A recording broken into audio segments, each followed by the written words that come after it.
Дорогие наши читатели, дети и их родители, библиотека филиал номер один представляет вашему вниманию обзор литературы, книги, которые помогут подросткам найти друзей. Мы сделали подборки книг по психологии. Эти книги помогут подросткам улучшить отношения с родителями и друзьями, разобраться с чувствами. Вот несколько книг для родителей и современных подростков на разные случаи жизни. Их точно стоит прочитать, чтобы открыть что-то новое о любви, дружбе, успехе и достижениях, учебы и отношениях с родителями. Михаил Литвак. Как вырастить гения? Автор книги доказывает, гениальность проявляется не только в высоких образцов творчества и научных открытиях. Можно быть гениальным слесарем, поваром, бизнесменом, педагогом, родителем, супругом, руководителем.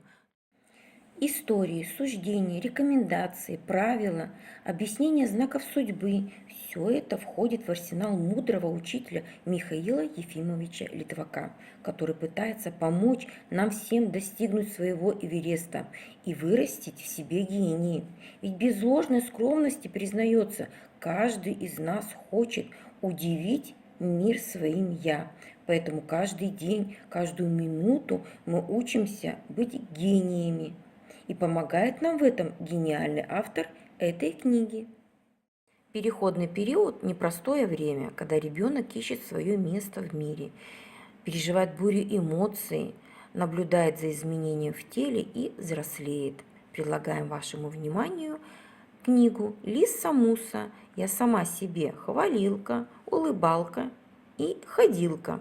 Лиса Муса – известный московский художник, журналист, психолог, автор игровой психотренинговой системы ОК Юморон, веселой и увлекательной игры, позволяющей устроить жизнь по своему желанию, хотению и веселью. Хотите стать счастливым, здоровым и радостным созданием?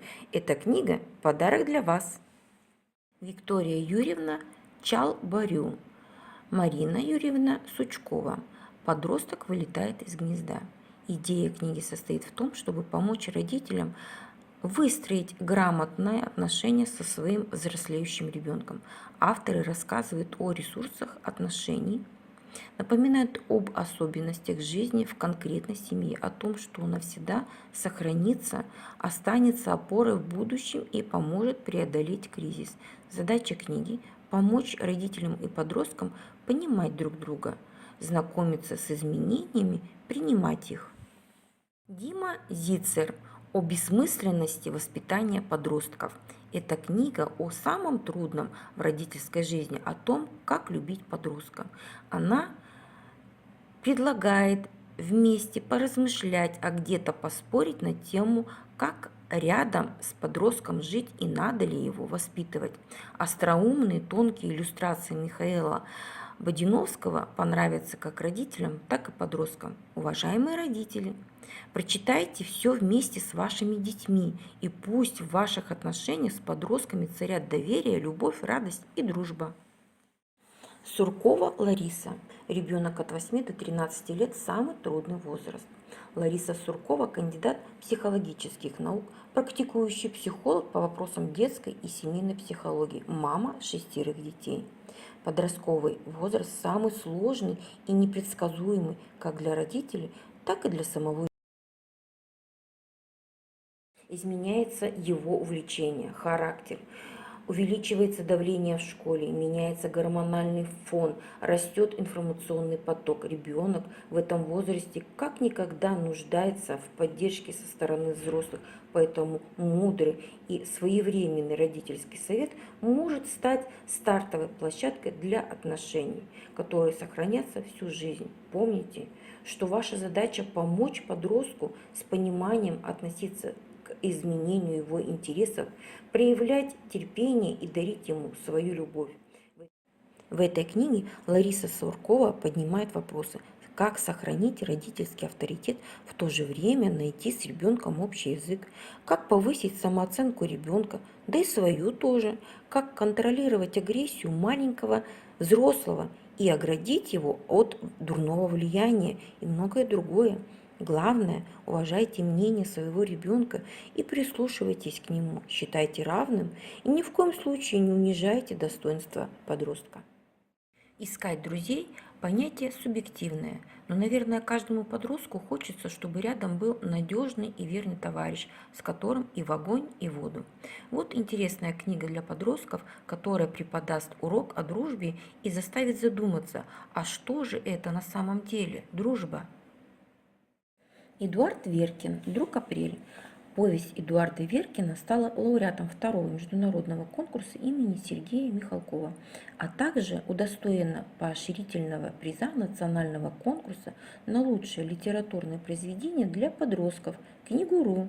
Это правдивое и пронзительное повествование о непростой жизни в современной глубинке.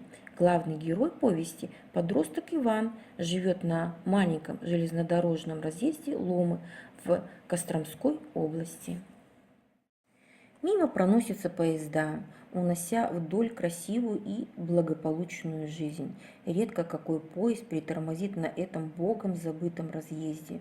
Семья Ивана неблагополучная, отца нет, мать пристрастилась к спиртному, а в недавнем прошлом работала в городе медсестрой. Старший брат Иннокентий нигде не работает, любитель выпить, дебошир. Дядя промышляет воровством и шулерством. Мать вызывает у Ивана чувство жалости, старший брат – лютую ненависть, дядя – брезгливость. У Ивана есть младший брат Славик, добрый и наивный, изобретательный и мало что еще понимающий дошколенок. Драки, брань, а зачастую голод – норма жизни этой семьи. Иван сопротивляется этому, он не так уж безнадежен, как старший брат, хотя и вынужден время от времени вместе с младшим братишкой заниматься попрошайничеством и разбоем соседних дач. В школу Ивану приходится добираться на электричке, а когда совсем нет денег, то пешком. С самого детства за Иваном закрепилась репутация драчуна, поэтому настоящих друзей у него нет. Да Ивану никто и не нужен, кроме Ульяны.